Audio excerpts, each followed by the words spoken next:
kuma ye mun fɔra a fɔra ani a fɔra ka da ne ka analyse la a bɛ ne siran toro ni hakili b'a la Imam delila k'a fɔ kutuba dɔ la fanga in a maracogo man d'ale mais n'a bɛnna jamanadenw ma ale b'i da de Imam taara IMORA la Makan n ye maa dɔ y'a kɔ Maître Mamɛd Ali Bacili ma gansan tɛ ma ka intention dɔn envers le M5 malgré que a bɛ M5 kɔnɔ ma ka intention dɔn envers transition bi ma dɔn intention ma la o tɛ a kɔnɔ ko ya a ŋaniya ma dɔn e b'o dɔn cogo di ka sɔrɔ Mamɛd Ali Bacili ni Duko cɛ ne b'a dɔn mɔgɔ caman bɛ M5 kɔnɔ bi olu ye premier ministre bi mu jamana premier ministre docteur Sukali Kokala Mayiga Bacili b'a maaw la minnu ye Sukali kɛlɛ a ka surun Duko la kojugu o Duko dun ye u ka faamuyali la Duko dun ye M5 hakilina janfa parce que n bɛ kuma ko in kɔnɔ n bɛ k'u natɔ ye maa natɔ ye k'u y'a janfa ne ye maa fɔlɔ M5 kɔnɔ mun sera ka bɔ k'a fɔ Imam y'i cun ni M5 hakilina ye parce que a ye Mutara Wani di wa n y'a fɔ ni plateau in kan nɛniw kɛra dɔgɔyamaw kɛra mais olu maa kelen minnu ye orange la u ye ne wele ka yafa deli an bolo i ta tun ye politique kuma ye an bolo i ta tun ye maa kuma ye jɛta ye malijɔ kuma ye Imam yɛrɛ ko ka yafa ma a y'o fili kɛ n ko fili tun tɛ tugu don a ye occasion sɔrɔ k'a profiter bɛɛ b'a ka maa dɔn n'i y'a lakɔlɔsi Union européenne représentant bɛ yen nɔ n fɛ a la jɔnni Union européenne représentant o maa kelen tun bɛ lié na Forum de Bamako la a fɔra ka muso ni du ni denbayaw ka lakana ka t'o kuma de fɔ Imam taara yen u ka programme na temps de port tun tɛ Imam bolo ça veut dire que a donna la doncogo wɛrɛ de la a bɛ n'a fɔ u y'a jagoya dɛ parce que Imam kɛtɔ ka kuma ta a b'o fɔ dɛ a b'a ko na ko n ka kuma n kun tɛ fɛ voilà minnu y'a jagoya nka na ko n ka kuma merci minnu y'a jagoya o y'a dabɔ intention min b'olu kɔnɔ olu tun ye ko in labɛn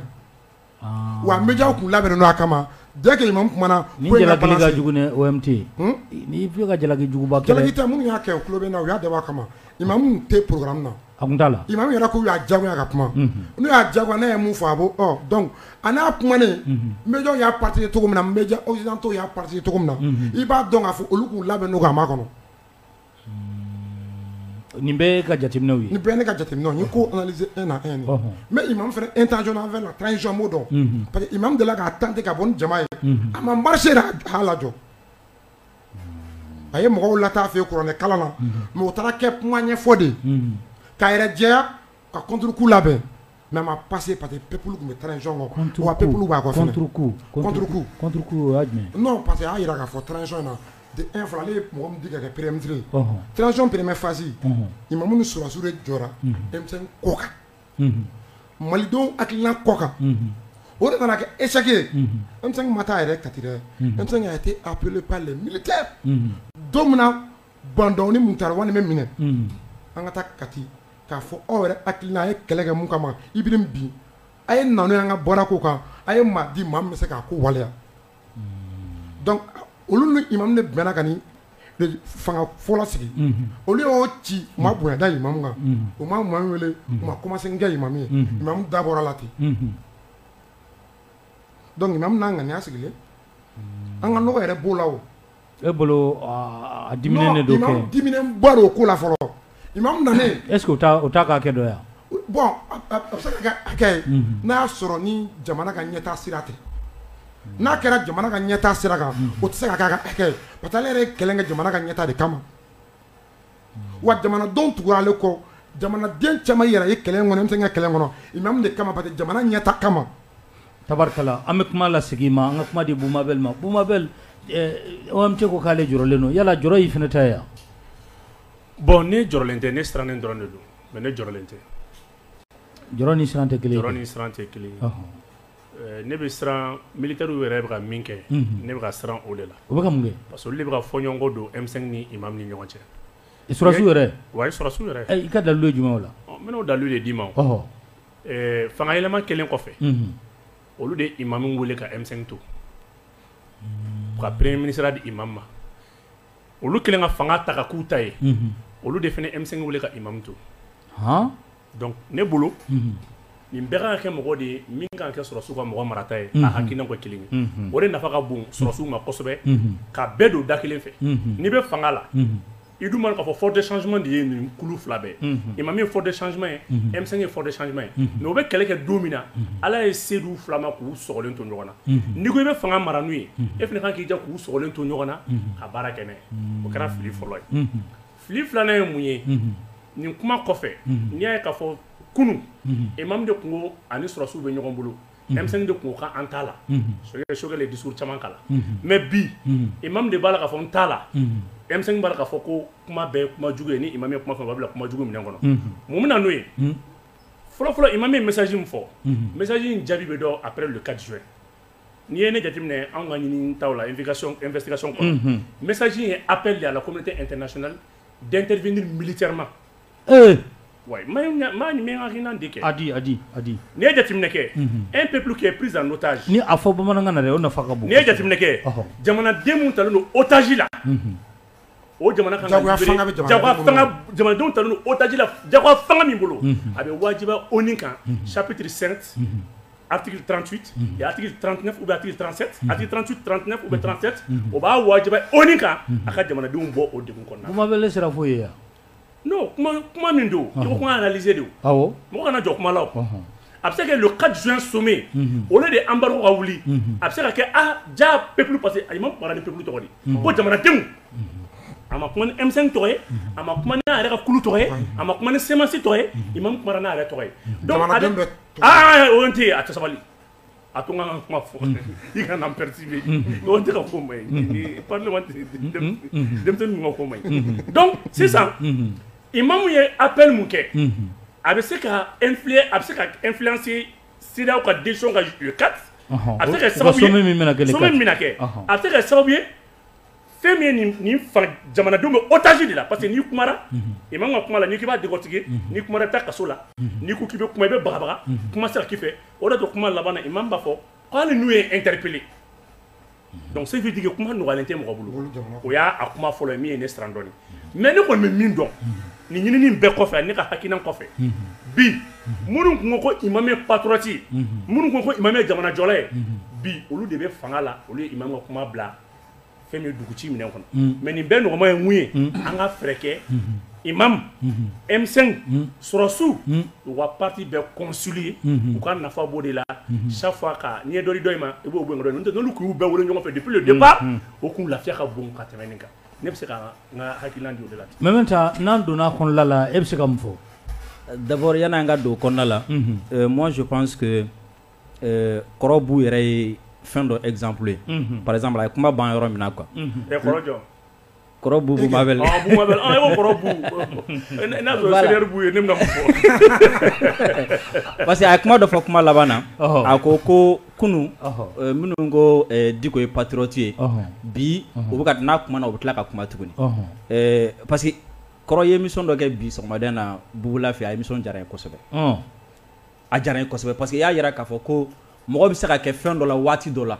après i bɛ fɛn dɔ faamu i b'o dabila i ko fɔlɔ i ni mɔgɔ caman kun tɛ fan kelen fɛ parce que fɔlɔ mɔgɔ kun bɛ lajɛ ni ɲɛ caman fɔlɔ mɔgɔ kun bɛ lagosi mais bi o mɔgɔ kelenw de b'i tanu est ce que i ye fɛn d'u ma ayi non seulement u b'i tanu bi f'u bɛ fɛn bɔ k'a d'i ma donc ça veut dire que i ka tanu ani ka lagosili o tɛ parce que ko mɔgɔw don dɛ a bɛ dépend e de bɛna kɛwale min kɛ est ce que mɔgɔ b'u yɛrɛ ye a la wa ou bien mɔgɔ t'u yɛrɛ ye a la n'i y'a ye fɔlɔ mɔgɔw bɛ Diko tanu imam Diko tanu an ka cɛkɔrɔba la an ka imam fara kan n'i y'a ye fɔlɔ mɔgɔw bɛ imam Diko tanu pas parce que k'a ye wari di mɔgɔ ma dɛ ayi mɔgɔw de tun b'u ka wari bɔ ka don a la k'a ka communication kɛ a ye ka tila ka taa bɔ ka taa sa a ka da la munna parce que mɔgɔw tun y'a ye a la o ye taabolo dɔ de ye taabolo min ni o ka ɲi olu ma ni a bɛ jamana ka intérêt défend ni o mɔgɔ kelen tila ka segin k'a fɔ tuguni ko imam yan'an ka don fɛn wɛrɛ kɔnɔ an bɛ mun fɔ est ce que imam ka sira de falenna wa jamanadenw tugu yɛrɛ ye a la wa ou bien a bɛ ka min kɛ bi est ce que o jamanadenw ka hɛrɛ de ye ou bien a t'u ka hɛrɛ ye an b'a ɲini yen de fɔlɔ donc kunun kuma ni bi kuma mun de bɛ a fara ka bɔ ɲɔgɔn na mun bɛ se ka mun bɛ kɛ baromètre ou bien mesure ye o ye i bɛ kuma min kɛ a impact ye jumɛn jamana kan ani jamanadenw kan ni jamanadenw ye k'a fɔ k'i bɛ ka kuma min fɔ ko impact positif don olu kan ani jamanadenw jamana yɛrɛ kan mɔgɔ bɛ adhérer a la facilement parce que Mali ye jamana dɔ ye ni jama y'a ye k'a fɔ k'i bɛ ka min kɛ k'olu ka hɛrɛ b'a la olu yɛrɛ de bɛ bɔ k'u ka musaka don i la k'i dɛmɛ i m'a faamu surtout Diko kɛra mɔgɔ ye ne tɛ mɔgɔ dɔn mɔgɔ la ko mɔgɔ min ko diinɛmɔgɔ de don ou bien ko a bɛ société civile de kɔnɔ parti t'a bolo foyi t'a bolo ko mɔgɔ sɔnna ka taa sa a ka da la nin tɔgɔ la k'a sɔrɔ mɔgɔ minnu taara sa ye ala t'u dɔn ala yɛrɛ de farala an caman kan sinon an caman bali tun bɛ sɔn ka an caman sɔrɔ yen nɔ a ko ninnu senfɛ et pourtant ne an ma deli ka gɛrɛ ɲɔgɔn na i m'a faamu donc o b'a mun yira mɔgɔ kun ɲɛ b'a la sira dɔ de kan donc n'i y'a ye mɔgɔ bɛ fɛn dɔ fɔ an ma bi vous savez n balimakɛ ye kuma dɔ fɔ ko M5 mɔgɔ yɛrɛ de k'a ma ko autorité morale vous savez morale c'est quelque chose qui concerne les valeurs et règles de conduite en usage dans une société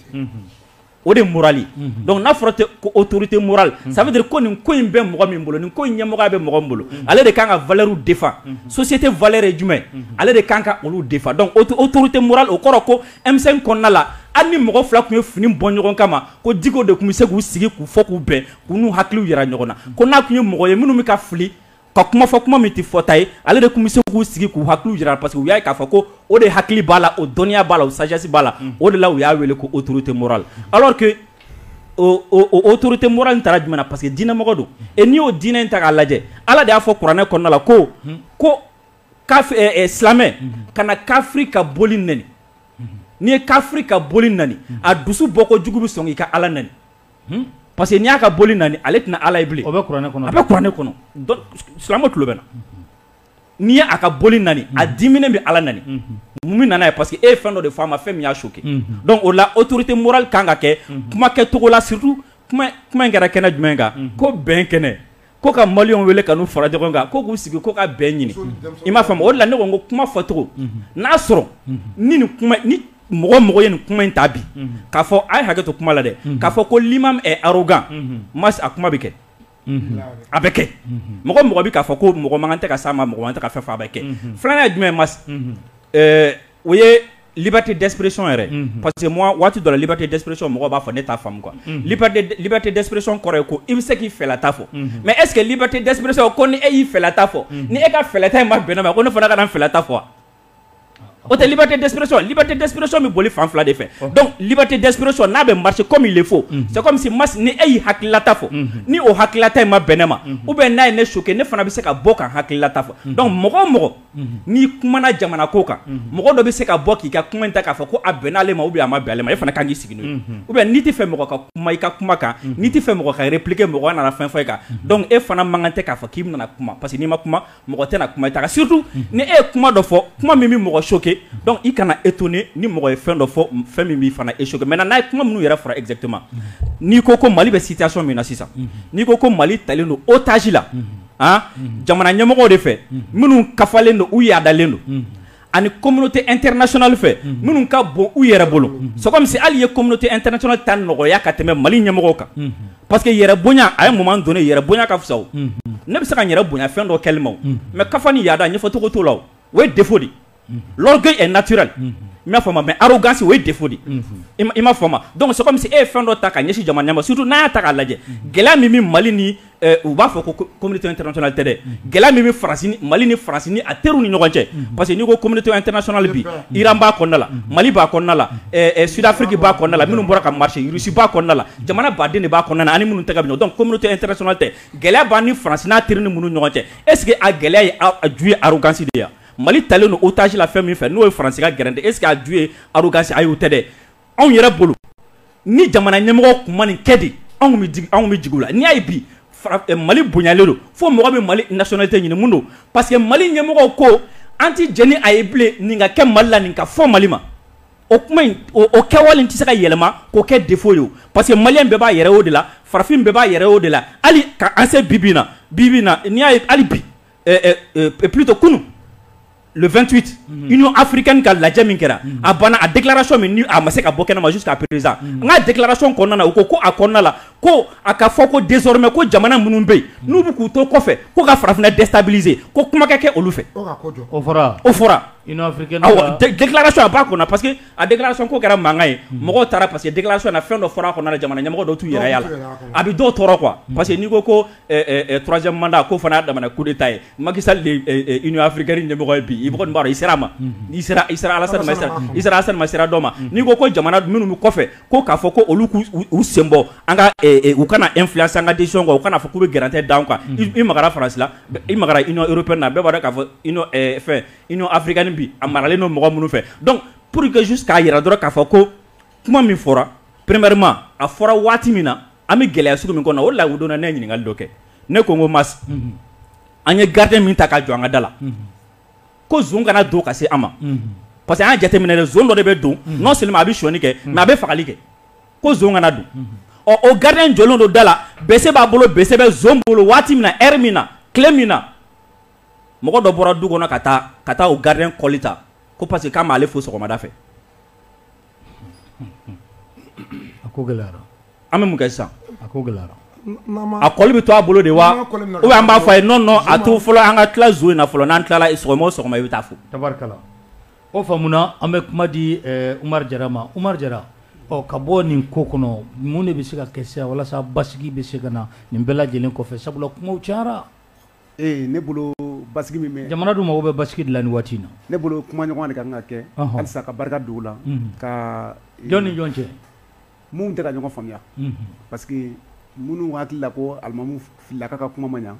o bɛɛ ye mɔgɔ ye mun bɛ se ka wuli ka jɔ kɛ ka se alimami yɛrɛ ma ani aw bolo ko gɛlɛya b'a ni mun cɛ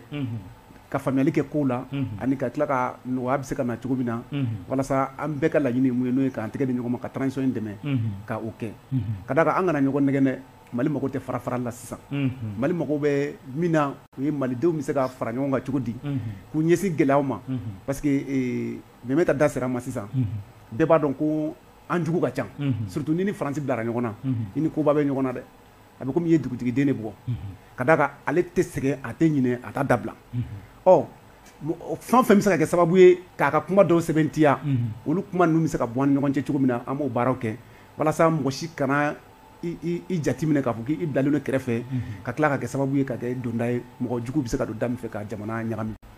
ne bɛ o de fɔ solution fɛn fɛn bɛ na bi o ye kuma ɲɔgɔnya de ye mɔgɔ ka kumaw ka ɲɔgɔn faamuya an bɛɛ bɛ Bamakɔ yan donc ko in bɛɛ bɛ se ka ɲɛnabɔ Bamakɔ yan fɛnɛ ni kuma ɲɔgɔnya donna mɔgɔw ni ɲɔgɔn cɛ ka fisa ni ɲɔgɔn bisigi OMT nin ko in bɛ se ka basigi cogo di basigi bɛ se ka na la cogo di ala ka ni sababa bɛn ya rabi n bɛ Buma Bɛli ka kuma dɔ la tile a ko militaire ye imamu reçoit d'a ma transition daminɛ non u y'an bɛɛ de reçoit ɲɔgɔn fɛ charte min filɛ n'an b'a kɔnɔ bi anw ka essor imamu ka ciden kun b'a la n'o ye Kawo Jime ani M5 ye mɔgɔ 5 de choisi militaire ye mɔgɔ 5 de choisi olu de sigira ka transition labɛn a sela a kuncɛ yɔrɔ ma a tako filanan ou bien tako fɔlɔ tako fɔlɔ o y'a sɔrɔ transition ma sigi fɔlɔ yɛrɛ président ma choisi an setɔ bɛnkan yɔrɔ ma yen de imamu n'a ka mɔgɔw wulila o ka M5 ci n'o imamu n'a ka mɔgɔw Saliya ni Kawo Jime ni Nusa ninnu bɔra M5 est mort de sa belle mort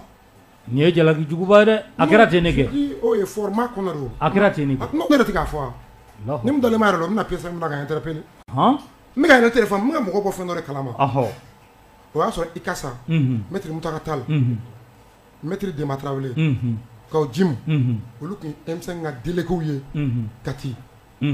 ani les experts du SNSP u sigira de ka bɛn transition bɛ labɛn cogo min na an fura ɲɔgɔn yɔrɔ min na n'i y'a sɔrɔ foyi ma kɛ fɔlɔ, o y'a sɔrɔ M5 ko hali bandaw kuma ta, o y'a sɔrɔ bon M5 ko de jɔn bɛ jamana dirige sɔrɔsiw de ɲini fɔlɔ M5 ko an t'o hakilina kɔnɔ mais an bɛna jamana in mara cogo min na an ɲɛ bɛ ka gɛn an bɛ fɔlɔ de la an fura ɲɔgɔn yen o temps kɔnɔ pour que ka yira k'a fɔ M5 mun bɛ yen sont impopulaires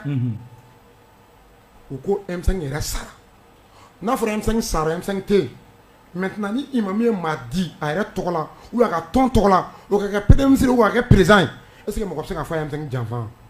o y'a sɔrɔ M5 tɛ yen nɔ mais tant que M5 bɛ yen ni imam ye ko ko kɛ a bɛ fɔ a y'a kɛ M5 kɔ kan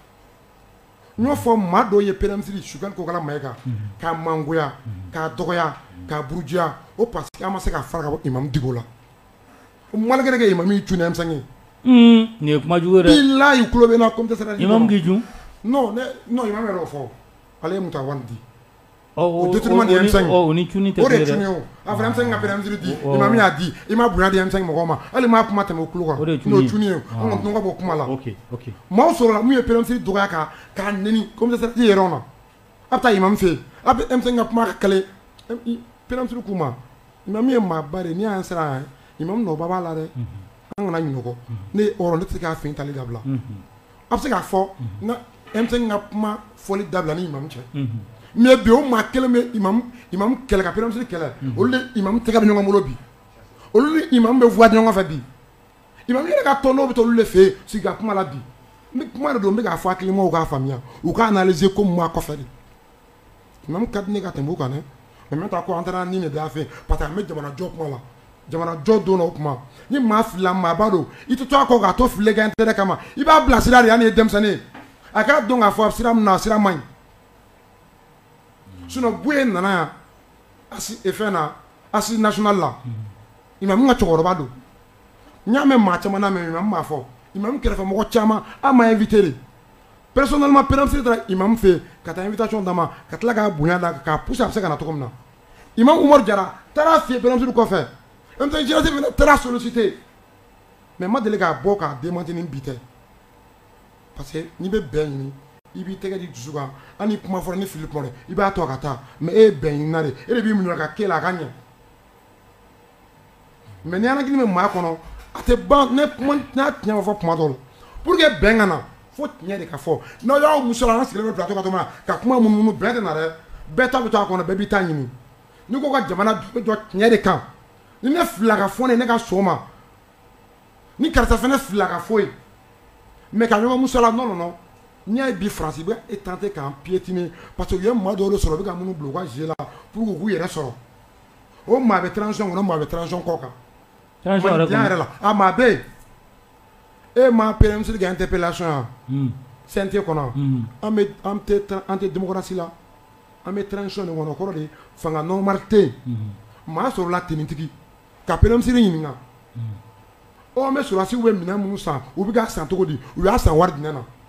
o tɛ a ka bɔ ni jamana sɛgɛrɛ diɲɛma k'a mɛn fɛn min bɛ direct la a dabɔra a kama de olu maa kelen de ma taa ye tentative de coup d'état la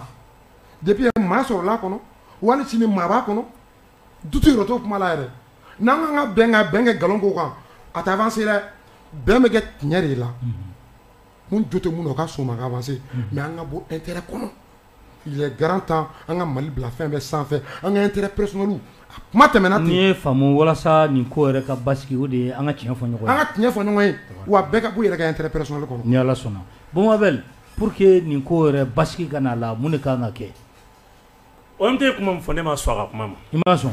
Ne ma sɔn a ka kuma ma. O y'i ka kɛ. Aw tɛ se ka jamana bin dingɛ kɔnɔ bi k'a bɛna fɔ k'a bɛna tiɲɛ ko kuma. Jɔn ye jamana bin? Jɔn ye jamana bin?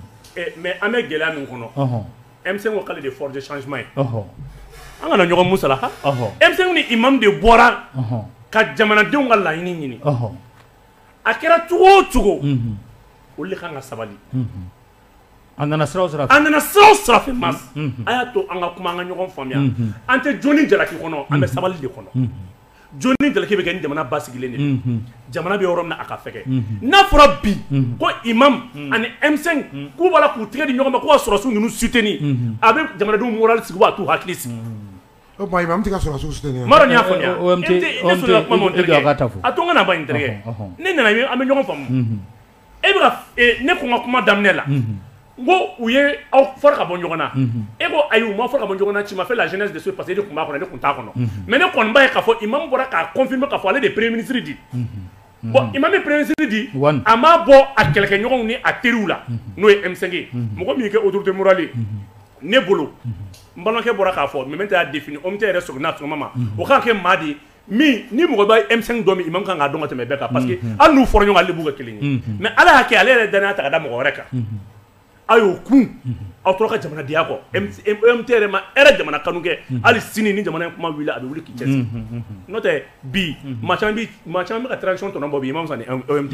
mais e sabalila ka sɔrɔ ka jamana ka bɛn an kana jamana dan Bamakɔ dɔrɔn ma an ka bɔ an ka taa an baden dɔw lajɛ dugu b'a la ka ci an ka bɔ an ka baden dɔw lajɛ jita ka sɔrɔ an ka bɔ an ka baden dɔw lajɛ anw bɛ boulevard ni politique kɛlɛ la yan dɔw bɛ degun kɔnɔ ne bɛ se ka min fɔ nin na ni jamatigi fila bila ɲɔgɔn na a f'u ka sabali jamatigi fila mana bila ɲɔgɔn na i t'a dɔn imam fɛnɛ i bɛ k'a kɛ bi il se fait que ne kumara i b'a miiri bi ko jama tɛ imam kɔ mais ni jamana b'a la ka gɛlɛya o gɛlɛya kelen kelen bɛɛ o bɛɛ b'i yɛrɛ ye mɔgɔ wɛrɛ de ka kulu kɔnɔ an man k'o furan de dayɛlɛn bi parce que n'i y'a ye fɔlɔ fɔlɔ mɔgɔw ye IBK labila parce que il y avait un groupe soudé M5 mun bɛ ka jamanadenw ka degun kuma fɔ k'u ka degun kuma fɔ mais bi an dun mana fɔ degun bɛ hali bi donc ni imam fɛnɛ kɛra degun kuma fɔbaga ye o kɔrɔ degun bɛ mɔgɔ mɔgɔ la olu bɛ t'u yɛrɛ sɛgɛn fɛnɛ imam kɔfɛ jamana in bɛna déséquilibré o la nin solution ye mun ye imam jo t'a la M5 ka fili don surasiw ka jalaki don anw de ye baden kelen aw de ko ɲɔgɔn ma ko le même poumon poumon dans le même corps deux poumons dans le même corps a don an hakili b'a phrase la Sogɛli ko n'a tiɲɛna ala k'an kisi n'an tanga ko minnu ye yɛlɛma fila kɛ k'olu de bɛ ɲɔgɔn ye ne bɛ segin kɔ hali bi k'a ɲini n badenkɛ fɛ ale sabalilaw imam ou bien OMT fɛ ale sabalilaw OMT sabalila fɛn caman na bi mɔgɔ kɛlɛ kɛra kɛlɛ banna sataw banna ala de ma saya suma i n'a fɔ Mamita bɔra k'a fɔ cogo min na mais n ko dɔw b'a tɔnɔ la bi dɔw b'a mobilibaw kɔnɔ dɔw bɛ ka a drapeau daw disi la dɔw b'a kumabaw la mais a sayamayɔrɔ la cɛ dɔw ma ye dɛ o bɛ cogo min na jɛnatigɛ ye nin de ye mas mɔgɔ fɛn bɛ k'i la i bɛ sabali ne bɛ min ɲini dɔrɔn ka kuma imam M5 surasiw fana ka sabali surasiw ka sabali n bɛ se ka fɔ surasiw ka sabali mun na ni surasiw bɛ fɛn min kɛ ni zen u k'a dɔn ko imam ni M5 ko fa kelen ba kelenw don u kana bɔ ɲɔgɔn na surasiw ka kɛ sababu ye chaque fois ka ministre Wage Ismaël Wage interpellé ale min ye réconciliation ye a k'a lajɛ nin kulu sanuman fila in wallahi joni jalaki tɛ M5 ni imam ni ɲɔgɔn cɛ parce que ni kɛlɛ ni terimaw kɛlɛla gindo bɛ kasi o gindo kelen kelen n'i b'a bɔ mɔgɔw de fana bɛ yen min ma aw ka fili n'a ka kumakanw ta k'u mago ɲa a la minnu t'aw fila si fɛ aw de kan ka sabali wa ne tɛ bɔ sabali in minɛn kɔnɔ dɛ n bɛ se ka fili n ka kuma la parce que an ye politicien kɔrɔw de anw nana donda foyi t'anw bolo n'aw tiɲɛna ɲɔgɔn ye bi sigiyɔrɔ t'anw na i b'a dɔn ko in na ko in daga go mɔgɔ mun na o y'an mun bɛɛ camancɛ la ye anw kan ka fɛn fɛn ɲini débat kɔnɔ o de ye sabali ye o de b'anw fɛ joni jɛlen kan anw bɛ sabali dɔrɔn de ɲini tabarikala Mamita Bumabel ko sabali e bɛ a ye cogo di oui c'est vrai walasa an bɛ bɔ nin ko in kɔnɔ oui c'est vrai pour que an ka bɔ nin ko in kɔnɔ mɔgɔw kan ka sabali mas ne y'a jateminɛ n ye société yɛrɛ sigicogo jateminɛ vous savez pour que société yɛrɛ ka marcher ka ɲɛ pour que bɛn ka na a kɔnɔna la o de la fɛn dɔ sigira k'o ye tɔgɔ ye sariyaso sariyaso sigikun ye jumɛn ko ka hakɛw kɔlɔsi mɔgɔ bɛɛ ka dan yɔrɔ dɔ la donc o kɔrɔ ye jumɛn ko bɛn sɔrɔli fɔlɔfɔlɔ sababu ye jumɛn fo bɛɛ kan ka i dan dɔ sigida la bɛɛ kan ka dɔn ko ne man kan tɛ ka nin kɛ ne man kan tɛ ka nin fɔ bɛɛ kan ka dɔn fana k'a fɔ ne kama ne man kan tɛ ka nin kɛ ne ka par exemple ne misaliya la sisan moi j'ai droit à la vie moi j'ai droit à la santé j'ai droit à la sécurité j'ai droit à l'alimentation mais ne kan ka dɔn k'a fɔ o droit min bɛ ne bolo a ɲɔgɔn bɛ tɔw bolo donc ne ka droit kama ne man kan tɛ ka dankari tɔw ka droit la et ni jamana kɔnɔ ni mɔgɔw y'o faamu i b'a ye k'a fɔ mɔgɔw bɛ tɔw ka hakɛ bonya tɔw ka hakɛ bonyalen jumɛn i tɛna wuli k'i yɛrɛ tɔgɔla kɛlɛ kɛ ka i yɛrɛ ka sɔrɔ kɛlɛ kɛ ka se niveau sugu dɔ la ka ɲina jamana kɔ fo ka ɲina bɛɛ kɔ parce que i b'a dɔn fɛn mas gɛlɛyaba dɔ bɛ na an ka jamana kɔnɔ i b'a dɔn mun bɛ na i b'a dɔn wa ne n tɛ jɛn ni a ye a tɛ fɔ ma a tɛ kɛna ne de ye karisa n bɛ n fanga yira karisa la gɛlɛya caman bɛ yen nɔ o de bɛ nana ye quoi sinon Bumabel y'a fɔ sisan n'i sabalila k'a dɔn k'a fɔ ko kunun ne ye fɛn dɔ sɔrɔ bi hali ni ne m'a sɔrɔ n'a bɛ mɔgɔ wɛrɛ bolo ne bɛ se k'a to tigi bolo k'o tigi dɛmɛ Mali ye mɔgɔ miliyɔn 20 de ye ni M5 kɛlɛ yɛrɛ ta k'a jateminɛ hakili avant ni yani 14 janvier cɛ jama min kun bɔra M5 kɛlɛ ninnu na a ɲɔgɔn Madala n'a ɲɔgɔn de la ka bɔ Mali mouvement dɔ la imagine nin kelen kelenna bɛɛ lajɛlen k'a fɔ ko ne de ye karisa ye wa fo ne de ka nin sɔrɔ parce que ne tun bɛ kɛlɛ la a bɛ ɲɛnabɔ wa a fɔ dɔ de ka jɛn n'a ye k'a fɔ awɔ tiɲɛ yɛrɛ la minnu bɛ yen an ka u dɛmɛ u ka taga ɲɛfɛ ne bɔra ka taga kɛlɛ kɛ ne banana mais ni ne ko ne banani kama fo bonya dɔ ka di ne ma diyagoya la fo fɛn dɔ ka di ne ma diyagoya la fo jɔyɔrɔ dɔ ka di ne ma diyagoya la ni tɔw fana y'o exiger ma est-ce que an bɛ avancer an tɛ avancer f'an k'a dɔn ne k'a fɔ ko c'est à dire ni jamana ba sigira bɛɛ b'a ta sɔrɔ a kɔnɔna na et histoire de bɛ bɛɛ ka bonya segin a ma non seulement histoire bɛ bɛɛ ka bonya segin a ma jamanadenw yɛrɛ b'a dɔn ko waati la karisa de nin kɛ parce que kuma daminɛ na an y'a fɔ sisan bonya bɛ mɔgɔ caman bolo jamana in kɔnɔ walahi bilahi talahi u ma wari bɔ k'a di mɔgɔ ma jamana mɔgɔ minnu bonyalen don kosɛbɛ tɔgɔba bɛ mɔgɔ minnu na u ma wari bɔ k'a di mɔgɔ ma koyi u ye fɛn dɔ de kɛ mɔgɔw de y'o wale ɲuman dɔn kɛ u ye donc n'an y'o dɔn sisan ka to en place la bɛn bɛ na jamana kɔnɔna la filanan ye jumɛn il faut que an ka jamana ka intérêt de lajɛ jamana ka intérêt ye jumɛn o ye an k'a dɔn k'a fɔ ko jamana bɛ gɛlɛya dɔ de kɔnɔna la nin waati na bon o gɛlɛya in man kan tɛ k'a to ne ka fɛn dɔ kɛ par exemple an bɛ ka kuma min fɔ sisan kuma in fɔra don min na fo bi n'i ye Faransi presse jateminɛ c'est-à-dire u kɛlen don k'a ta quoi chaque journal u bɛ segin a kan chaque journal u bɛ segin a kan c'est comme si voilà c'est comme si coup d'état avorté fana kɛra don min na u y'a ta chaque jour u bɛ segin a kan chaque 30 minutes u bɛ segin a kan mun na pour que k'a yira diɲɛmɔgɔw la ko malgré que 14 janvier maliyɛnw bɔra mais bibi na u farafaralen don bibi na mɔgɔ ti ɲɛmɔgɔ ninnu fɛ parce que ninnu ka laɲini fanba ye jumɛn o de ye ka taga yira kɛnɛmamɔgɔw la ko pouvoir min b'an fɛ yan ko ils sont pas légitimes o illégitimité o bɛ jira ni jumɛn o ye mɔgɔ minnu bɛ kɔnɔna la olu ka frustration u bɛ se ka bɔ n'olu ye cogoya min na u bɛ bɔ n'olu ye ka t'olu yira donc an k'o yɔrɔ ninnu lajɛ kosɛbɛ n'an ye yɔrɔ ninnu lajɛ an bɛ se ka avancer kosɛbɛ masi a laban ye jumɛn an mago bɛ bɛn na o ye tiɲɛ mais masi kunkilenna fanga de ka lajɛ kosɛbɛ kira bolila ka bɔ Makan ka taga Madina mɔgɔ minnu ni kira ka kunkilenna fanga ye kelen olu y'a sɔrɔ Madinɛ u ye sebaya sɔrɔ u seginna ka taga Makan mais ni kira kun y'i sigi ko fo ale ni bɛɛ ka fara ɲɔgɔn kan a kun tɛ ɲɛnabɔ dɛ bɛɛ tɛ se ka fara ɲɔgɔn kan ayi non k'a b'ala ka diɲɛ dɔw ma kɛ Ala de m'an bɛɛ da wa dɔw m'a fɔ k'ale tɛ yan i m'a faamu fanga o fanga nana parce que an ka jamana ɲɛmɔgɔ fɔlɔ-fɔlɔ u ye fili dɔw sɔrɔ fili dɔw y'u sɔrɔ il faut pas que o fili ɲɔgɔn kan sɔrɔ n'i ye Modibo Keyita ka fanga ta fili dɔ y'a sɔrɔ n'i ye Toma ka fanga ta fili dɔ y'a sɔrɔ parce que à un moment donné il fallait s'assumer et être sévère envers les déstabilisateurs i m'a fɔ ma maaw ninnu y'o de kɛ koyi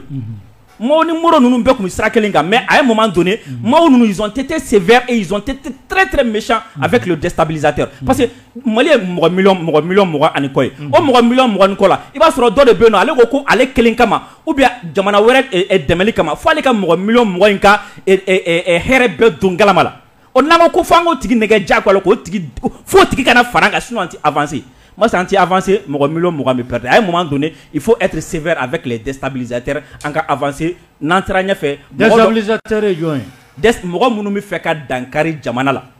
olu de ye déstabilisateur ye mɔgɔ min bɛ fɛ ka jamana tagabolo ɲuman minnu tɛ fɛ o ka kɛ mɔgɔ minnu bɛ fɛ k'u tɛgɛ di jugu ma ka jamana kɔ kan mɔgɔ minnu yɛrɛ tɛ fɛ an ka hɛrɛ sɔrɔ parce que u ɲɛ b'u yɛrɛ dɔrɔn la il faut que olu kɔni à un moment donné il va falloir qu'on soit intraitable avec eux parce que n'i y'a ye jateminɛ hali Faransi kelen min n'an b'olu ta bi cɛ masi Faransi Ukraine ko kuma na bi n'i ye kuma dɔ fɔ Faransi cɛ a bɛ gɛlɛya dɛ wallahi a bɛ gɛlɛya siga t'a la i m'a fɔ ma mais anw fɛ yan nɔ an bɛ bɛɛ fara ɲɔgɔn kan k'a fɔ ko bɛɛ ka na an ka tɛgɛ di ɲɔgɔn ma mais à un moment donné ni minnu nana an ka avancer n'olu ye tɔw b'an sɔrɔ ɲɛfɛ tabarikala an bɛ don an ko barodakun filanan na n'o ye CEDEAO ka sommet min bɛ nalen ka kɛ ni kalo tile 4 ye kalo kura tile 4 Umar Jara maa bɛ se k'i sigi n'a ye k'a fɔ embargo nin y'a wulitɔ ye ka bɔ jamana kan walima e bɛ sommet in e b'a ye cogo di bon ŋunuŋunukan b'a jira k'a fɔ ko ɲɔgɔn faamuya bɛ ka na CEDEAO kɔnɔ n'i y'a an balimakɛ Alain Foka ka kumakanw ta a ko CEDEAO kɔnɔ bi n'i y'a jamana ɲɛmɔgɔ sigi a 15 la mun t'a fɛ embargo ka wuli ko a tɛ tɛmɛ 2 kan ka d'a kan ko mun yɛrɛ kun y'a ta ka jugu la kosɛbɛ n'o ye Sénégal ni Côte d'Ivoire ye olu pressé n'u ka tɛmɛ bɛɛ kan k'a fɔ ko embargo ka wuli bon CEDEAO ka ko an y'a kuma fɔ a wagati la CEDEAO tɛ a yɛrɛ ka baara la CEDEAO bɛ an kɔrɔkɛ de ka baara n'o ye n kɔrɔmakɔrɔni ye a t'a bila parce que a ka laɲini ye mun ye o ma sɔrɔ bon n'o ma sɔrɔ mɔgɔ bɛ sigi ni ko caman ye o de kama analysekɛla dɔw ko sommet de tous les dangers ko gɛlɛya bɛɛ bɛ se ka bɔ ɲɔgɔn ye nata in kɔnɔna na ne kɔni dalen de mun na o ye k'a fɔ Faransi n'i ye dɔ fɔ lajɛ ka a ka kɔrɔlen kow ta a tɛ deli ka ɲuman kɛ a bɛ tiɲɛni de dɔn a bɛ se ka jamana déstabiliser cogo min ni mɔgɔ min hakili bɛ a ka résolution mun taara Libi kan n'o ye 73 97 ni ma fili o résolution mun taara passé Nations Unies na parce que u kun ko de ko bɛna Libi population lakana ka jamanadenw basigi kɛ jamana kɔnɔ u ye o fɔ Russie ani Chine olu ko ka taa texte modifié parce que a kun fɔra ko diɲɛ ka jɛ ka fanga ta pour que ka Libi sɛgɛrɛ u taara texte modifié fo siɲɛ 3 siɲɛ 3 nana ko force t'a la mais sécurité de b'a la ka population lakana pour que Kadhafi kana se ka tiɲɛni lase population ma mais an y'u ye de 19 mars 2011 u nan'u jɔ nous sommes les premiers à bombarder nous sommes les premiers à bombarder u ka kuma bɛɛ kun ye k'a fɔ olu fɔlɔ de kɛra sababu ye ka tiɲɛni daminɛ Libi o y'a sɔrɔ u ka bateau min bɛ yen n'u b'a fɔ ko Charles de Gaulle u y'a mobiliser ka na n'a ye kɔgɔjidaw la bon Faransi dɔnnen don ni a ka taabolo ye a t'a dabila k'a fɔ ko mɔgɔ kɔni bi sigi ni hɛrɛ kɔni ye k'a fɔ ko bɛna bɔ Faransi ka bolo kan kabiri Ala ye diɲɛ da a ma deli ka kɛ donc le kati in bɛ Faransi de bolo a bɛɛ Faransi de bolo Faransi de ta ye CEDEAO ye parce que américain ka révolution dɔ bɛ yen nɔ u b'a fɔ Malcolm X Malcolm X de ko n'i ye tɔn o tɔn ye yanni k'a ɲininkali kɛ ko tɔn bɛ ka baara jumɛn kɛ i bɛ ɲininkali kɛ a bɛ ka baara kɛ ni wari min a bɛ bɔ min n'i y'o bɔra dɔ ka ban dɔrɔn i tilara la bon kunnafoniw bɛɛ dun b'a jira k'a fɔ ko CEDEAO ka sommet mun bɛ ka kɛ sommet banbali mun bɛ ka kɛ tan ko Macron de bɛ ka a wari bɔ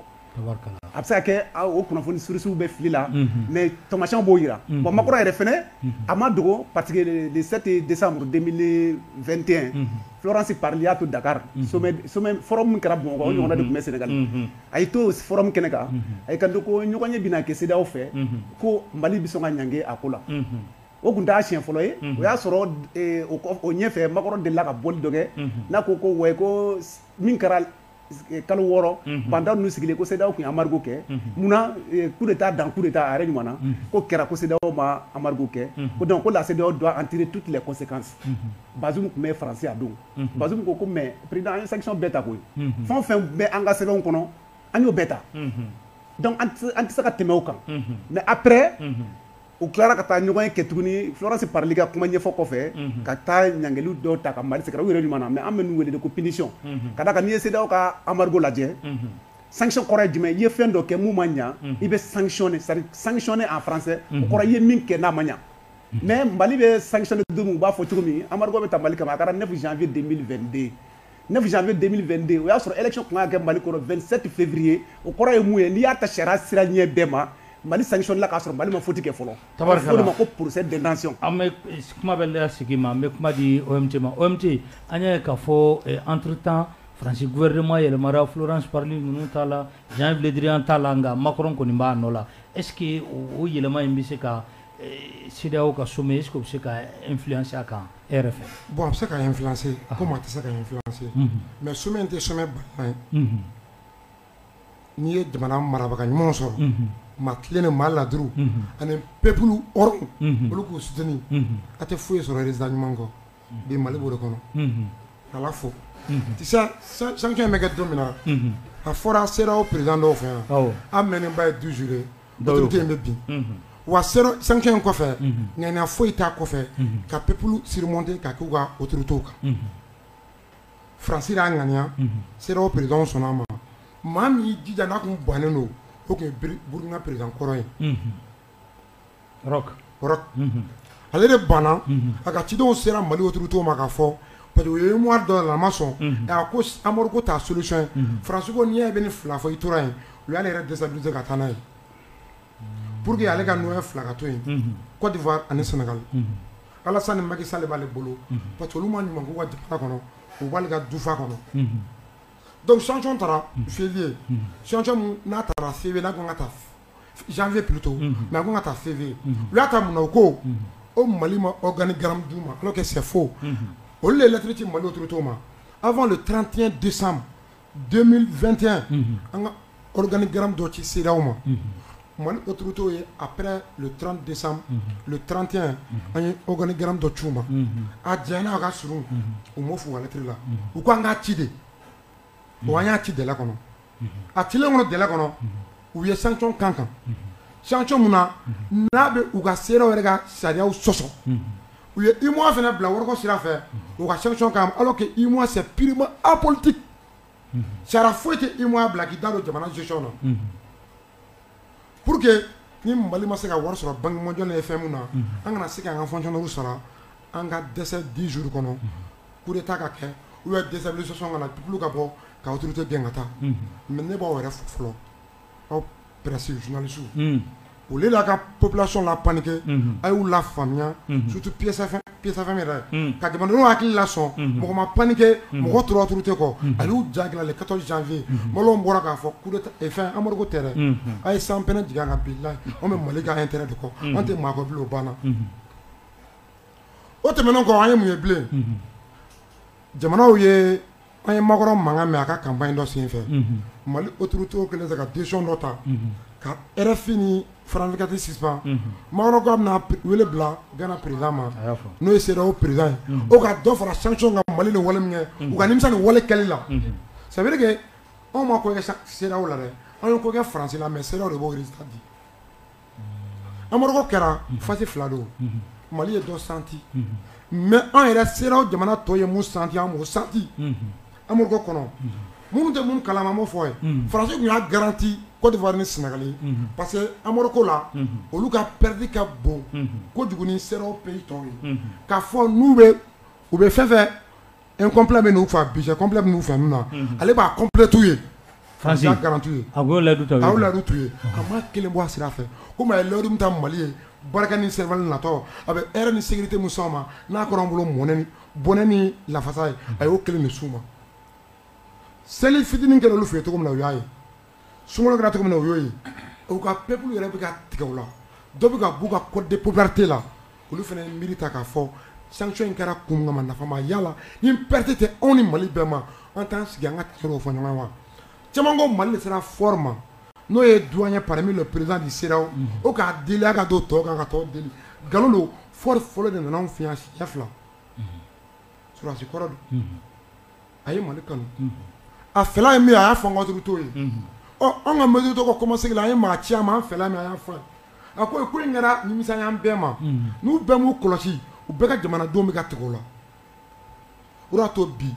Afiriki jamana tɛ yen bi n'a jamanadenw tɛ ka bɔ ka Mali sankɔrɔ ta fan bɛɛ wa jamanadenw yɛrɛ bɛ ka demander Mali autorité fɛ u mago ye Mali nationalité la Mali autorité ka kɛwale kama bi donc o b'a jira k'a fɔ ko le 4 o ka di an ka jamana la samedi natɔ même parce que ko fila don soit CEDEAO bɛ sanction wuli soit CEDEAO peuple yɛrɛ bɛ wuli CEDEAO kama tabarikala